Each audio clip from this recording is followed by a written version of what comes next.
মনে করেন আপনি মারা গেছেন, বাহিরে প্রচণ্ড বৃষ্টি হচ্ছে, আপনার প্রিয় মানুষগুলো আপনার জন্য অঝরে কান্না করছে। তারা কান্নাতেই সীমাবদ্ধ থাকবে। আপনার প্রিয় মানুষগুলোই এই বৃষ্টির মধ্যে কবর খুঁড়তে থাকবে। যেখানে দিনের বেলা যেতেই আপনি ভয় পেতেন, সেটাই হবে আপনার বাসস্থান। অতএব আপনাকে কবরে দাফন করা হলো।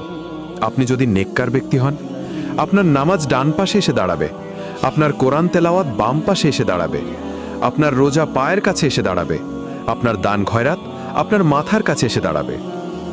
তখন কবরে দুইজন প্রশ্নকারী ফেরেশতা আসবে এবং তারা বলবে, তোমরা কে?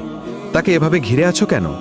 তখন তারা বলবে, আমরা তার নেক আমল, তোমরা চলে যাও, আমরা তার কাছে তোমাদের আসতে দিব না। তখন আল্লাহ তাআলা বলবেন, তার হিসাব নিতে হবে না, তার কবরের সাথে জান্নাতের একটি দরজা খুলে দাও। সুবহানাল্লাহ।